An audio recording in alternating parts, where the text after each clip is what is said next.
Le Nouvel Esprit Public, Philippe Meyer, bonjour.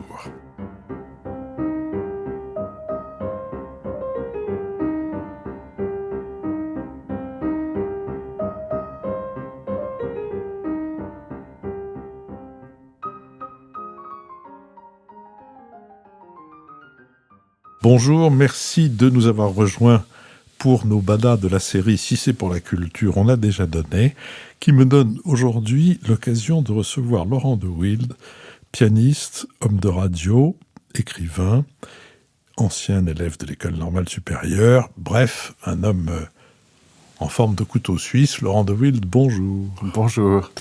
Laurent, nous nous sommes rencontrés il y a un nombre d'années que nous ne dirons pas. À l'époque, tu étais en train de fuguer de l'école normale supérieure de la rue d'Ulm, à laquelle tu avais été reçu après 3 tentatives, je crois. Non, c'était ma deuxième tentative. La deuxième tentative. Je suis entré, comme on dit, en cube. Oui, en cube, oui, absolument, oui, la deuxième. Et donc, sous d'ailleurs quelle matière En philo. En philo. Et cette entrée à l'école normale, en général, ça réjouit les familles, déjà, pour commencer. Et ça réjouit aussi, évidemment, le malheureux qui a sué pendant 3 ans ou 2 ans 2 ans en Cagne et 1 an en Hippocagne. Mais ça n'a pas été ton cas. Ça ne t'a pas complètement réjoui. Ça a dû te faire un peu plaisir, mais... Bah non, parce que soudain, j'étais emmené par mes rêves et mon amour de la littérature et de la philo, et puis la compétition, qui était extrêmement sévère. Et... pour être très franc, j'étais persuadé que j'allais le rater. Je l'avais raté pas beaucoup la première fois. La deuxième fois, j'ai cédé à l'amicale pression de mes parents qui me disaient « Écoute, c'est bête, t'es passé si près, vas-y, recommence ». Et je leur avais dit « Ok, mais j'y vais en touriste, je vous préviens, je vais pas me défoncer comme les 3 années d'avant ». Parce qu'il faut quand même inclure la terminale qui est une pré-prépa, on va dire. Et j'étais bien entendu très heureux d'intégrer cette prestigieuse rue d'Ulm, mais en même temps extrêmement contrarié parce que j'avais fait d'autres plans.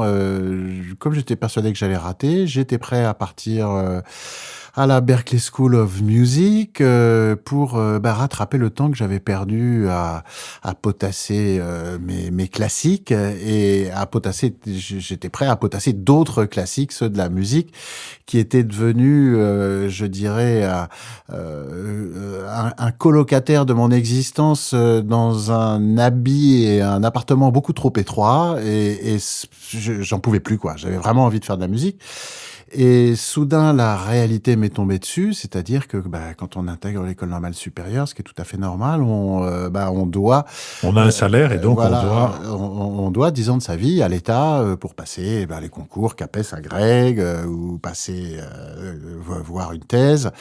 Et je me suis rendu compte que c'était pas du tout le chemin que je voulais prendre. J'ai été voir mon directeur qui est entré à l'école normale en même temps que moi et sorti en même temps d'ailleurs, Marcel Roncaiolo, un splendide géographe marseillais à qui j'ai exprimé mon désir de démissionner de Normal Sup parce que en fait je m'apercevais que je m'étais trompé de direction.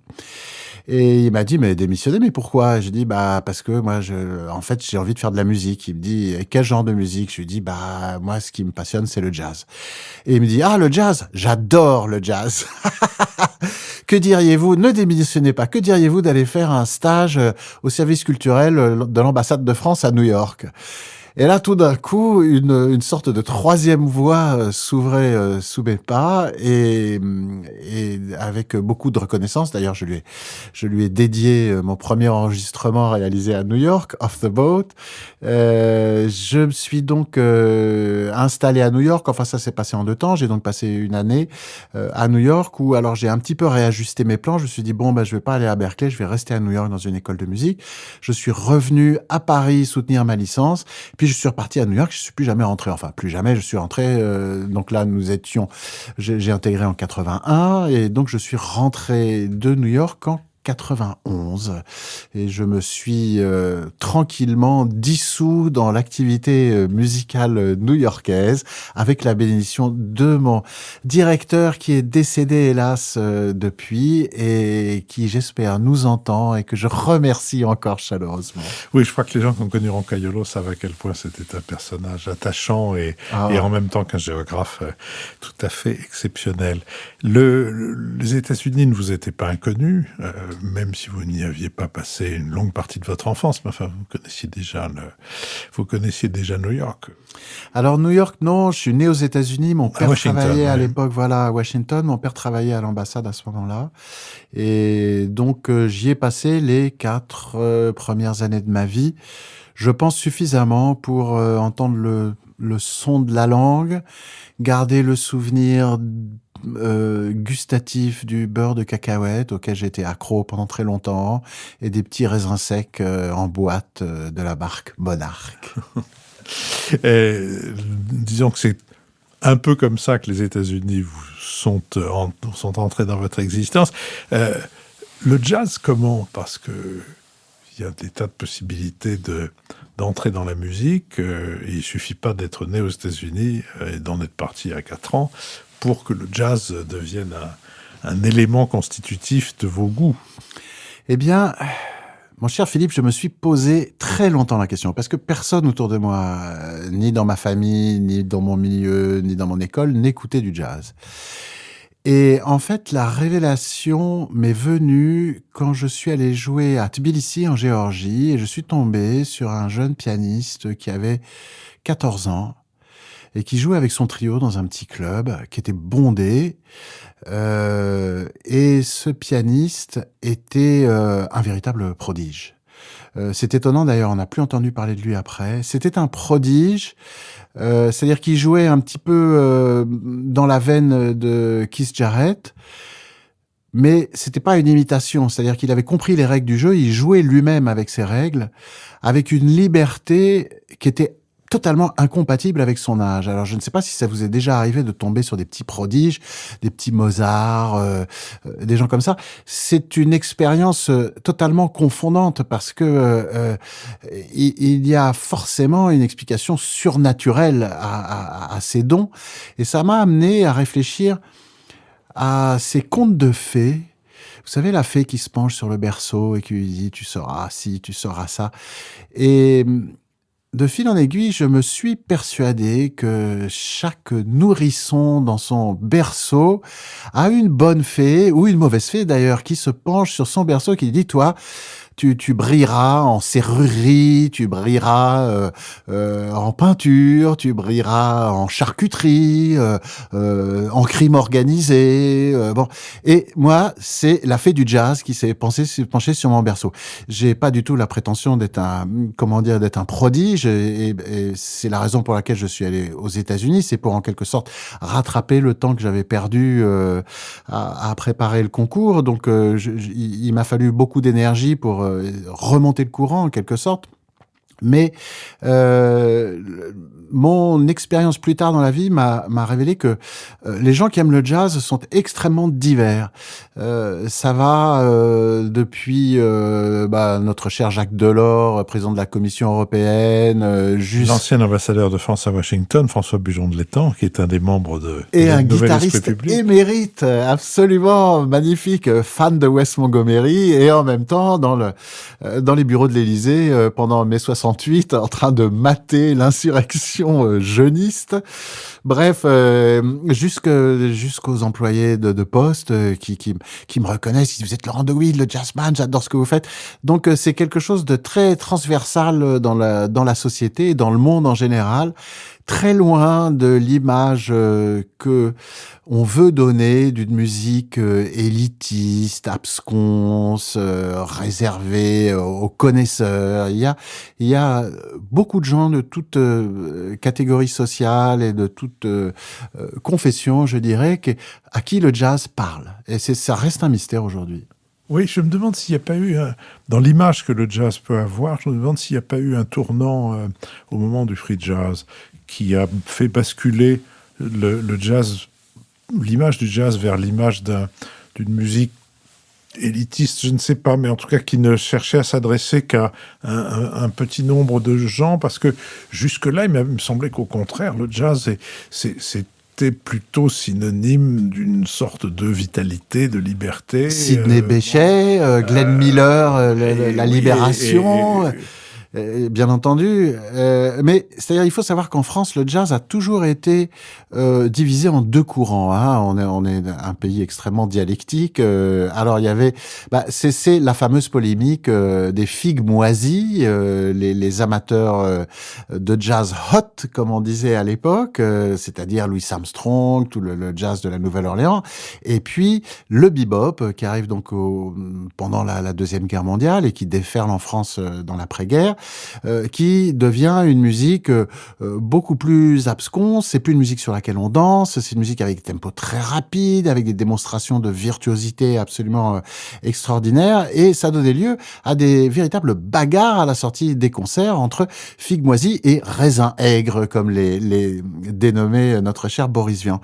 Et effectivement, dans les années 60, c'est réopéré une nouvelle scission entre ce que j'appellerais le jazz intello et le jazz cassoulet. Alors le jazz cassoulet, c'est le jazz sympa qui swing, qui met tout le monde de bonne humeur, et le jazz intello, c'est celui qui va chercher un petit peu plus loin les limites de son propre art, cherchant à se réinventer. Et d'un côté comme de l'autre, il y a eu des prises de position que j'ai trouvées très extrêmes. Alors chez le jazz cassoulet, une espèce de de méfiance, quasiment de classe envers effectivement cette élite qui entendait définir les nouveaux canons de l'esthétique jazz, et puis chez ceux qui aimaient le free, un sentiment de mépris pour ces pauvres âmes égarées qui décidément ne comprenaient rien au moteur essentiel de cette musique. Comme d'habitude, la vérité est quelque part entre les deux. Il y a des choses absolument magnifiques dans l'histoire du jazz classique. Il y a des très très belles choses dans l'histoire du free qui a après ça débordé sur toutes sortes d'autres musiques et reste encore vivant. Il suffit d'aller dans des concerts de jazz aujourd'hui pour voir que ce vocabulaire n'est pas éteint. Le free jazz n'est pas mort, mais je dirais que c'est une dichotomie qui a fait beaucoup de mal au jazz, qui aujourd'hui représente, je pense, 5% du marché du disque, ou du moins ce qu'il en reste. C'est-à-dire que effectivement, on a affaire à un marché de niche dans lequel, il reste encore des ayatollahs qui se prennent du bec avec les réactionnaires et les progressistes. C'est classique. Plus une communauté est petite, plus les divisions sectaires s'y Exactement. développent. Dans ces différentes orientations du jazz, quel rôle a joué la radio, quel rôle ont joué les radios? Parce qu'au fond, il y avait deux grands courants, deux grandes stations qui s'intéressaient au jazz. Il y avait Europe numéro 1, avec, pour ceux qui aiment le jazz, Philippe Aki et Franck Thénault. Et puis, il y avait Radio France, et plus particulièrement France Inter, pendant longtemps France Musique. Et André Francis, grand maître de cérémonie. Absolument, exactement. Qui ne tirait pas toujours, d'ailleurs, dans la même direction. Mais qu'est-ce que ces deux radios ont contribué à développer à l'intérieur du jazz? Alors, je pense que ça... plus on avance dans l'histoire, moins la radio a d'importance, puisque les médias alternatifs se sont multipliés. Personnellement, je trouve... Tout comme dans l'avant-guerre, la radio a joué un rôle mais déterminant dans la diffusion du jazz. Il y a quelque chose qu'on oublie facilement, c'est que des années 20 au milieu des années 60, je dirais, le jazz a été la musique populaire occidentale, c'est-à-dire on l'entendait dans les salles de bal, on l'entendait dans les musiques de films, on entendait le jazz derrière les chanteurs, les crooners. C'était un langage qui était absolument sans concurrent. Et puis quand l'électricité dans la musique est arrivée au début des années 60, la guitare électrique, est arrivé le rock'n'roll, et là petit à petit le jazz a perdu son audience traditionnelle, tout en voyant le rock'n'roll rock'n'roll s'adressait à des stades entiers. C'était des proportions que le jazz ne connaissait pas auparavant, auxquelles il s'est adapté, puisque maintenant et depuis les années 60, il y a des festivals avec 2, 5, 10 000 personnes qui viennent écouter un artiste. Mais il faut bien dire que c'est beaucoup plus rare que les concerts de rock. Et la radio a je dirais, fidélisé ce public qui, à partir des années 70, a commencé à acheter beaucoup de vinyles et de CD. Le vendeur Fnac est devenu d'ailleurs, le monde du business musical est encore habité par des anciens vendeurs Fnac qui ont commencé à la Fnac ou à Virgin du temps de sa splendeur, et qui après ont fait une carrière dans l'industrie musicale parce que c'était vraiment le vecteur principal. Alors aujourd'hui, les CD n'existent quasiment plus, pour mon grand dame, puisque je suis producteur d'un label où je produis des copains et des copines, mais malheureusement c'est très très difficile d'élaborer un business model aujourd'hui. Il y a bien entendu le streaming, et il y a toutes sortes de sources possibles au grand abreuvoir musical, et heureusement il reste des émissions de jazz, et quand on y réfléchit, il y en a quand même de 19 à 20 heures. Il y a Jazz AFIP, il y a Nathalie Piollet Banzai sur Musique Classique, et il y a mon émission On the Wild Side sur Radio Classique, ce qui est quand même une heure de grande écoute. J'étais un petit peu inquiet quand Radio Classique est venu me chercher pour tenir le perchoir du jazz comme ça, une fois par jour. Et en fait, les audiences n'ont pas décroché. C'est bien entendu un jazz qui est, je dirais, calibré pour l'audience de Radio Classique, qui n'est pas celle de Radio France ou de Jazz AFIP, mais néanmoins, c'est pour moi l'indice que le jazz s'est durablement installé dans le paysage musical français, et la radio continue encore de le véhiculer. Et pas plus tard qu'il y a 3 jours, j'ai entendu à l'excellente émission de Nathalie Piollet une plage que je ne connaissais pas, et du coup j'ai été voir. Et puis de nos jours maintenant, effectivement, l'aller-retour entre l'audition et la connaissance est quasiment instantané. Il suffit d'aller sur le site, c'est très pratique. Laurent de Wild, je vous remercie. Nous poursuivrons notre conversation dans un deuxième épisode, et j'aimerais commencer notre prochaine conversation autour de la manière dont vous parcourez ce monde du jazz et dont vous l'avez vu évoluer depuis les premières années où vous avez commencé non seulement à vous y intéresser, mais même à le pratiquer. Donc, en quelque sorte, à tout à l'heure.